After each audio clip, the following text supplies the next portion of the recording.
말씀 전하도록 하겠습니다. 우리 앞뒤 잡아보시고요. 우리 먼저 인사하겠습니다. 사랑합니다. 축복합니다. 말씀의 제목도 우리 함께 앞을 보시고 읽겠습니다. 보이시죠? 시작. 손님입니까? 주인입니까? 아멘. 손님입니까? 주인입니까? 라는 제목으로 하나님 말씀 전하도록 하겠습니다. 자, 이제 저를 보시고 말씀을 전하겠습니다. 지난 5월 첫 주일부터 우리가 상반기 동해훈련을 진행하고 있는데요. 동해훈련은 우리 함께라는 교회의 가장 대표적인 훈련입니다. 봄과 가을로 1년에 2번씩 하는 훈련인데, 말 그대로 매 순간 주님과 동행하는 삶을 훈련하는 거예요. 6주 동안 매일매일 서로를 격려하면서 어떻게 하면 주님과 동행하는 삶을 살까. 그래서 우리 삶 속에 나와 함께 하시는 주님을 만나고 주님의 믿음과 삶을 닮아가는 훈련입니다. 특별히 이번 훈련은 성품 훈련이에요. 성품. 우리의 성품이 주님을 닮아가는 성품이 되는 것. 여러분 모두 이 훈련에 동참했으면 좋겠습니다. 물론 시간이 안 되시는 분도 계실 거예요. 그래서 방송도 하고 있으니까 교재를 가져가셔서 방송을 보시면서 같이 훈련을 하시고, 매일매일 우리가 경건 훈련하는데 그 훈련을 통해서 우리 모두가 정말 주님의 성품을 닮아가는 이번 훈련이 되시기를, 그래서 우리 모두가 한 분도 빠짐없이 주님의 성품을 닮아가는 가족들이 되시기를 주님의 이름으로 다시 한번 축원을 드립니다. 지난 시간에 우리는 주님께서 이 땅에 오셔서 행하신 일을 나누었습니다. 왜 오셨는가? 가난한 자에게 복음을 전하시고, 포로된 자를 자유케 하며, 눈먼 자를 눈뜨게 하고, 눌린 자를 자유케 해서 그들에게 은혜의 해를 선포하는 것. 쉽게 말해서 낮은 곳에 있는 자들, 가장 낮은 곳에 있는 자들에게 해방과 구원과 회복을 선포하시기 위해서 주님이 이 땅에 오셨다. 그래서 어떻게 하셨습니까? 스스로 자기를 낮추셨죠. 하나님이신 주님께서 하나님과 동등됨을 취할 것으로 여기지 아니하시고 자기를 낮추어 종의 형체를 가져서 이 땅에 오사 죽기까지 복종하셨어요. 죽기까지. 그 주님의 낮아짐의 섬김으로 오늘 우리가 하나님의 사랑을 알고 믿게 되었고, 이렇게 구원의 복을 누리고 있는 것입니다. 아멘이시죠? 그러므로 구원받은 우리는 어떻게 살아가야 됩니까? 우리도 주님처럼 낮은 곳으로 가야지. 나보다 더 낮은 곳에 있는 사람, 나보다 더 가난하고 연약하고 죄에 눌린 영혼들, 눈이 먼 자들을 찾아가서 주님의 사랑과 복음을 전하는 거예요. 그때 주님은 그곳에서 나와 함께 하신다. 지난 한 주간 여러분 실천해 보셨나요? 여러분보다 낮은 자를 찾아가셔서 섬겨보셨습니까? 거기서 주님을 만난다는 거예요. 안 그러면 백날 신앙생활에도 못 만나요. 헛된 신앙생활이 될 수밖에 없죠. 바라기는 오늘 한 주간도요, 낮은 곳에 있는 자들을 찾아가셔서 섬기셔서 여러분과 함께 하시는 주님을 만나시고, 여러분 주변의 사람들이 여러분을 통해서 구원의 주님, 생명의 주님을 만나게 되길 축복합니다. 자, 우리 승길이 목사님 보세요. 고개 숙이지 말고. 찬유리 목사님 보세요. 말씀 짧으니까 여러분 집중하셔야 됩니다. 자, 오늘은 누가가 전하는 세 번째 복음 이야기인데, 오늘 본문에 보니까 자매가 등장해요. 자매. 아주 유명한 자매입니다. 마르다와 마리아. 누구의 동생들일까요? 나사로. 그렇죠? 나사로라고 하는 동생. 나사로는 죽었다 살아난 사람으로 유명하잖아요. 그렇죠? 이 사건이 요한복음 11장에 기록되어 있는데, 주님께서 나사로를 살리실 때 나사로를 향해서 뭐라고 얘기했냐면 우리 친구라고 표현했어요. 그 정도로 나사로와 그의 가족들은 주님께서 각별했습니다. 각별한 사이였죠. 그래서 오늘 본문에 보니까 마르다가 나사로의 동생 마르다가 주님을 초대해요. 집으로 식사를 대접하고 싶으신 것이죠. 얼마나 기쁘겠어요. 아, 주님께서 우리 집에 오셔서 식사를 하신다니 들뜨겠죠. 근데 그 기쁨도 잠시 문제가 생깁니다. 40절 보세요. 마르다는 준비하는 일이 많아 마음이 분주한지라 예수께 나아가 이르되, 주여, 내 동생이 나 혼자 일하게 두는 것을 생각하지 아니하시나이까. 그를 명하사 나를 도와주라 하소서. 그렇죠. 마르다는 지금 마음이 분주해요. 왜냐하면 주님께 이 식사를 준비하려고 하는데 너무 많은 거예요. 준비할 게. 왜냐하면 주님 혼자 오시는 게 아니죠. 주님이 움직이면 세트로 12명이 따라다니잖아요. 13명. 거기다가 마리아, 마르다, 나사로, 최소한 16명입니다. 여러분, 갑자기 여러분 그 남편이 바로 16명 갈 테니까 준비해. 그럼 여러분 준비 어떻게 해요? 큰일 난 거죠. 큰일 나. 그죠? 준비할 게 한두 개가 아니잖아요. 근데 보니까 동생 마리아는 뭐 하고 있냐?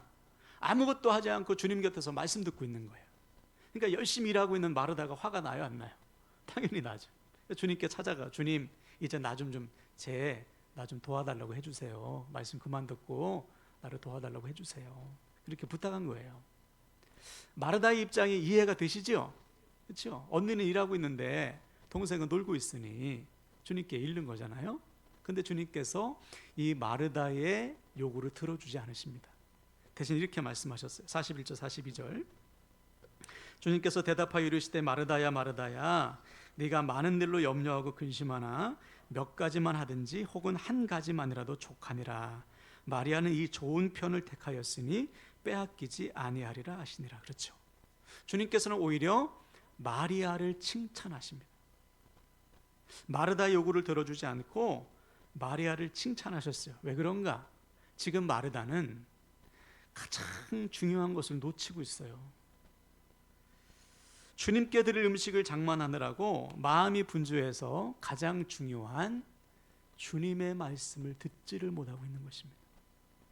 반면에 마리아는 주님 곁에서 주님의 말씀을 들으며 주님께서 가장 기뻐하시는 일을 하고 있는 것이죠.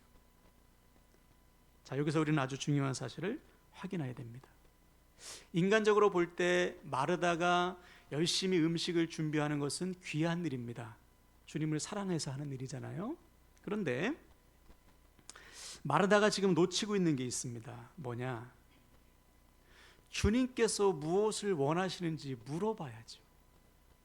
주님께서 가장 기뻐하시는 것이 무엇인지 주님의 뜻을 살펴야 되잖아요. 그런데 주님께서 원하시는 것은 관심이 없어. 대신에 내가 하고 싶은 것, 이 음식 준비를 열심히 하는 것입니다. 너무 중요한 말씀이에요. 주님께서 무엇을 원하시는지 묻지 않고 내가 좋아하는 것을 열심히 하는 것, 이거 헌신 아니에요. 내가 좋은 거 하는 것이지. 자, 이 말을 바꿔 말하면 지금 마르다는 주님을 무엇으로 여기고 있는가? 내 집에 온 손님. 손님 되신 주님께 내가 잘하는 거, 내가 하고 싶은 것을 열심히 만들어 드려야지. 이렇게 주님을 생각하고 있는 거예요. 반면에 마리아는 주님께서 자기 집에 온 손님이 아니에요. 생명의 말씀을 전하는 내 인생의 주인으로 지금 섬기고 있는 거예요. 주님께서 무엇을 가장 기뻐하실까, 무엇을 원하실까 생각하다가 주님의 말씀을 듣는 것이지, 주님 곁에 서서 주의 말씀을 듣고 있는 것입니다. 다시요. 마르다는 주님을 자기가 대접해야 될 손님으로 생각해서 자기가 좋아하고 기뻐하는 것을 열심히 하는 거예요. 그러다가 시험에 든 거예요. 우리도 이럴 수 있습니다. 여러분, 열심히 신앙생활하고 열심히 살아가는데 그 목적이, 그 뜻이 주님의 뜻이 아니라면 우리의 열심은 헛된 열심이 될 수밖에 없어요. 오늘 본문의 마르다처럼 열심히 하다가 시험에 들 수밖에 없습니다. 그러므로 사랑하는 여러분, 오늘 우리는 우리 자신에게 물어봐야 돼요. 우리에게 주님은 손님이신가, 주님이신가? 나는 주님을 내 손님으로 생각하고 있는가? 내 삶의 주인으로 섬기고 있는가? 오늘 여러분이 드리는 예배도 한번 보십시오. 그저 오늘 여러분 시간 돼가지고 오늘따라 좀 마음이 내켜서 손님 되신 주님께 일주일에 한번 대접해 드리려고 지금 예배를 드려주고 있는 것입니까? 아니면 내 인생의 주인 되신 주님께 내 삶을 바쳐서 거룩한 산 제물로 드리는 진짜 예배를 드리고 있냐 말이에요. 너무나 분명한 차이죠.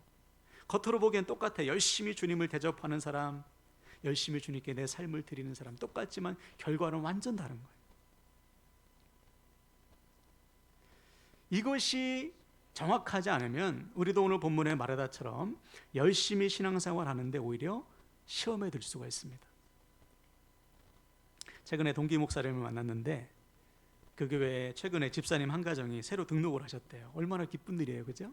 작은 교회에 한 가정이 등록해서 새 가족이 된다는 것은 너무 기쁜 일인데, 더군다나 이 새 가족이 너무 열심히 하는 거예요. 교회 일을 남들보다 막 톤이 높대. 딴 사람보다 톤이 높아가지고 막 여기저기 교회 부족한 걸 채우는 거예요.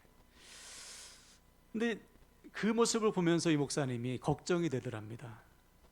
왜 걱정이 될까요? 너무 열심히 하다가 시험에 들까 봐. 그런 분들을 너무 많이 봐왔다는 거죠. 지금까지 처음에는 열심히 하는데 성도들이 자기 열심을 받아주지 않거나 자기 뜻대로 되지 않으면 시험 들어서 교회를 떠나는 사람들이 목회를 하면서 너무 많이 본 거예요. 그래서 이 새로 오신 집사님 가정이 열심히 하는 것이 참 귀하고 고맙지만 한편으로는 저러다가 시험에 들지 않을까 걱정이 된 거죠. 그래서 그 집사님께 그랬대. 집사님, 너무 열심히 하지 마세요. 교회를 너무 열심히 하지 마세요. 이상한 말 같지만 여러분, 맞는 말입니다. 열심히 하는 것은 좋은 것이죠. 근데 열심의 목적이 주님의 뜻이 아니라 자기 자신이라면 오히려 그 열심은 시험거리가 될 수밖에 없는 거예요. 오늘 마르다도 보세요. 얼마나 열심을 다합니까? 그렇죠. 16명의 식사를 준비하느라고 아마 더 됐을 겁니다. 그렇죠? 그 많은 사람들 음식을 준비한 땀을 뻘뻘 흘리면서 주방에서 일하고 있는 모습이 얼마나 귀해요. 열심을 다했죠. 근데 결국 그 열심은 시험거리가 됐어요. 왜? 그 열심의 목적이 주님이 아니고 주인 되신 주님의 뜻이 아니고 자기 만족이었기 때문이죠. 물론 겉으로 보기에는 주님을 위한 거예요. 주님께서 잡수실 음식을 준비하는 거니까 자기 딴에는 주님께서 기뻐하신 일을 한 거죠. 근데 주님의 뜻은 그게 아니었잖아요. 주님의 뜻은 야 너도 와서 말씀 들어. 내 말씀. 하나님의 말씀을 듣는 것이 주님의 뜻인데 주님의 뜻엔 관심이 없어. 묻지도 않아. 오셨으니까 내가 좋아하는 거 해야지. 내가 잘하는 거 해야지. 그러다가 시험에 들기 십상인 거예요. 그러므로 사랑하는 여러분, 주님의 뜻이 무엇인지 묻지 않는 열심은 그냥 자기 만족이에요. 그것은 헌신이 아닙니다. 그래서 결국 마르다는 그 열심 가지고 뭐 했어요? 자기처럼 열심 내지 않는 마리아를 정죄하잖아요. 저 열심 내지 않아요, 주님. 제 열심히 안 해요. 나처럼 안 해요. 그죠? 다른 사람을 정죄하는 기준이 돼버린 거예요. 실제로 교회 안에 이런 일들이 참 많죠. 제가 아는 어떤 교회는 교회 안에 새벽기도파와 철야기도파가 있어요. 새벽기도를 하는 분들은 새벽기도가 최고야. 철야기도 하시는 분들은 철야기도가 최고야. 근데 문제는 이 둘 사이가 별로 안 좋대요. 참 이상하죠. 여러분, 기도를 그렇게 많이 하는데 서로 사이가 안 좋아. 여러분, 기도하면 내가 죽잖아요. 그렇죠? 기도를 하면 할수록 내가 죽어지지 않습니까? 주님이 드러나고. 그럼 더 사랑해야 되는데 기도하면 할수록 서로 사이가 안 좋다? 그 기도의 목적이 자기 만족인 것이죠. 그저 오늘 기도 많이 했다. 거기에 만족을 가지고 오히려 기도의 열심을 가지고 다른 사람을 정죄하는 거예요. 철야기도도 못하는 사람, 새벽기도도 못하는 사람. 누구를 위한 열심이냐 말이죠. 그러므로 여러분, 오늘 우리는 우리 열심을 좀 돌아봐야 돼요. 나는 무엇을 위해서 열심히 살고 있지? 무엇을 위해서 열심히 신앙생활하고 있지? 또 이런 경우도 있었습니다. 제가 전도사로 섬기던 교회에서 매주일 이 강단 꽃꽂이라는 권사님이 계셨어요. 누가 시킨 게 아니에요. 자기가 하는 거예요. 자기가 헌신해서. 여러분, 꽃꽂이 하려면 토요일마다 꽃시장 가서 꽃 사와야 돼요. 꽃값이 보통 비쌉니까? 그렇죠? 강단을 꾸미려면은 좀 많은 돈이 들잖아요. 그리고 한 땀 한 땀을 꽂는 거, 여러분 엄청 시간이 많이 들 거예요. 좋기 4-5시간은 들 겁니다. 그렇죠? 그래서 이쁘게 토요일마다 밤늦게까지 강단을 꾸며놔요. 참 귀한 헌신이죠. 근데 제가 보니까 그 권사님이 예배 시간 내내 꽃만 봐.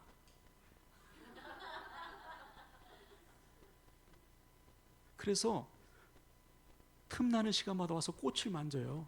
대표기도 시간, 결단기도 시간, 기도 안 하고 와서 꽃을 만져. 저는 이제 기도를 인도하니까 다 보이잖아요.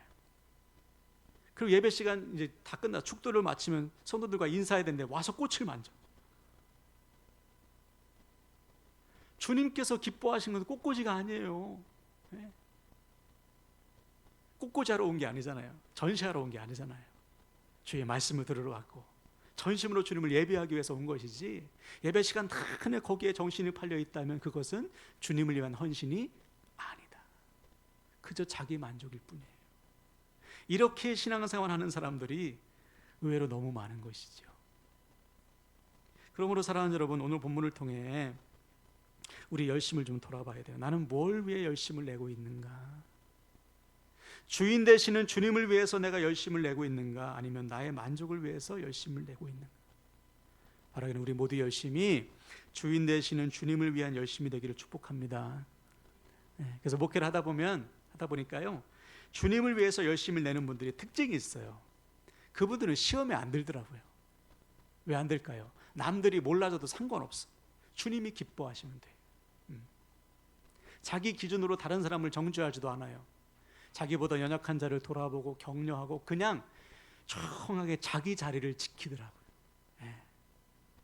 주님을 위한 열심을 내는 사람들, 주님이 기뻐하시면 그만인 거예요. 주님이 좋아하시면 그만인 거예요. 이것이 우리의 열심이 되어야 됩니다. 주님께서 기뻐하시는 거예요. 우리 주님도 그러셨더라고요. 우리 앞을 보고 읽어볼까요? 우리 주님이 어떻게 하셨는지. 요한복음 8장 29절입니다. 시작. 나를 보내신 이가 나와 함께 하시도다. 나는 항상 그가 기뻐하시는 일을 행함으로 나를 혼자 두지 아니하셨느니라. 아멘. 우리 주님께서도 항상 하나님께서 기뻐하신 일에 열심을 다하셨다. 왜? 그것이 자기를 보내신 하나님의 뜻이기 때문에. 자, 그러다 보니까 주님께서 하시는 모든 일에 하나님이 함께 하셨대요. 우리도 마찬가지죠. 여러분, 우리를 얼마나 사랑하십니까? 하나님께서. 그렇죠? 여러분을 자기의 아들을 죽이기까지 사랑하신 것, 자기의 생명을 내어주시기까지 사랑한 것이 아니에요? 그럼 우리가 매일매일 하나님 무엇을 기뻐하실까요? 묻고 하나님께서 기뻐하시는 일을 행할 때 얼마나 기뻐하실까? 여러분, 하다못해 여러분 자녀가, 여러분 엄마가 무엇을 기뻐하실까? 아빠가 무엇을 기뻐하실까? 물어만 봐도 얼마나 기뻐요. 하나님 얼마나 기쁘실까? 함께 하신다는 거예요. 우리가 하는 모든 일에 함께 하신다.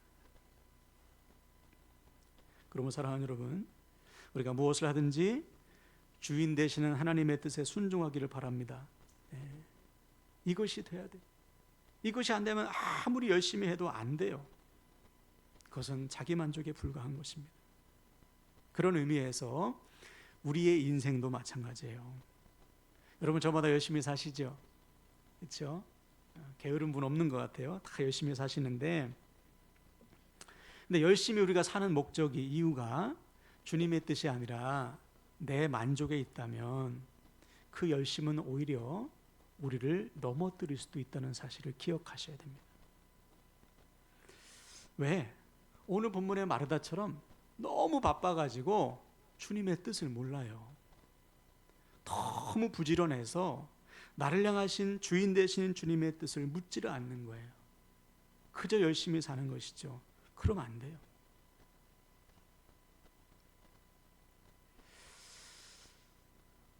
그래서 우리 주님은 이렇게 무섭게 경고하셨습니다. 마태복음 7장 21절. 시작. 나더러 주여 주여 하는 자마다 다 천국에 들어갈 것이 아니요 다만 하늘에 계신 내 아버지의 뜻대로 행하는 자라야 들어가리라. 아멘. 열심히 신앙생활하고 열심히 사는 것 좋습니다. 그러나 그 목적이 주님의 뜻이 아니라면, 내 자신을 위한 열심이라면 그 인생의 결국은 주님과 상관없는 인생, 심판받을 수도 있다는 거예요. 그러므로 사랑하는 여러분, 오늘 우리는 기억해야 됩니다. 우리가 주님을 나의 구주로 믿는다는 것은 주님을 그저 내가 필요할 때만 불러다가 대접하는 손님으로 믿는 게 아니에요. 나의 만족과 유익을 위해서 필요할 때마다 꺼내 쓰는 도구로 주님을 믿는 것이 아닙니다. 사도 바울의 그 유명한 고백처럼 내가 그리스도와 함께 십자가에 못 박혀 죽었어요. 그래서 이제는 내가 사는 것이 아니고 내 안에 주님이 살아계심을 믿는 것입니다. 그래서 이제는 나의 기쁨이 아니라 내 삶의 주인 되시는 주님의 뜻을 위해서 사는 것, 나는 죽고 주님이 사시는 것, 주님과 연합한 삶, 주님과 하나 된 삶을 사는 것, 이것이 성경이 말하는 구원이에요. 이게 안 되면 구원받지 못한 것입니다. 그러므로 구원받은 자는 어떻게 살아가야 됩니까? 주님의 뜻에 복종하는 삶을 사는 것이죠. 내 인생의 주인 되시는, 나를 핏값으로 사신 내 삶의 주인 되시는 주님의 뜻에 순종하는 삶을 사는 거예요. 그때 우리가 하는 모든 일에 주님이 함께 하신대요. 그러므로 사랑하는 여러분, 부지런하게 사시되 너무 바쁘게는 살지 마세요. 너무 바빠서 주님의 말씀이 들리지 않는다면 멈추셔야 됩니다. 멈춰요. 여러분, 오늘 우리가 온 것은 멈춘 거예요. 일주일간 열심히 살다가 오늘 멈춘 것입니다. 멈춰서 내 삶의 방향을 보는 거예요. 내가 주님의 뜻에 잘 따라오고 있나? 내가 주께서 기뻐하시는 삶을 제대로 살고 있는지 예배를 통해서 멈추고 다시 주님께 나아가는 것이거든요. 힘을 얻어서. 너무 바빠가지고 주님의 음성이 들리지 않으면 여러분 멈추셔야 돼요. 그래서 주님 앞에 나오는 시간이 더 많아야 됩니다. 바쁠수록 더 기도하셔야 되고 바쁠수록 더 예배 자리를 지켜야 돼요. 그래야 주님의 뜻을 알 수 있을 거 아닙니까? 그래서 15세기 종교개혁을 일으켰던 루터가 이런 말을 했대요. 어느 날 친구가 찾아와가지고 자네 요즘 너무 바쁘지. 원래 루터는 수도사였어요. 하루에 몇 시간씩 막 기도하는 사람이었습니다. 그래서 요즘 바빠가지고 기도할 시간도 없지. 그러니까 루터가 그랬대요. 아니야, 요즘은 예전에는 한 2시간씩 기도했는데 요즘은 너무 바빠가지고 3시간 이상 기도하지 않으면 안 돼. 이거예요. 바쁘니까 더 기도해야 돼요. 일이 많으니까 더 맡겨야 됩니다. 하나님의 뜻을 물어야 그 일 가운데 하나님이 함께 하실 거 아니에요. 우리 인생도 마찬가지. 우리 주님도 보십시오. 하루 종일 복음 전하시고 병든 자 고치시고, 그죠? 식사도 제대로 못 하셨는데 밤마다 어디 가셨어요? 산에 올라가서 기도하시지 않습니까? 새벽마다 새벽을 깨워서 하나님 앞에 나와 기도하시잖아요. 왜? 자기를 보내신 하나님의 뜻에 순종하시기 위함이죠. 내 마음대로 사는 것이 아니고 하나님의 뜻에 복종하시기 위해서 하나님과 더 가까이 지내셨어요. 우리도 마찬가지. 그럼 사랑하는 여러분, 제가 말씀 마무리하는데 오늘부터 주님은 손님이 아니요 내 인생의 주인이심을 고백하시길 바랍니다.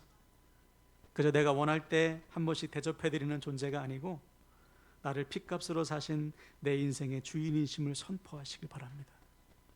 이 고백이 흔들리면 결정적인 순간마다 그냥 내가 내 삶을 택하는 거예요. 그러면 안 돼요.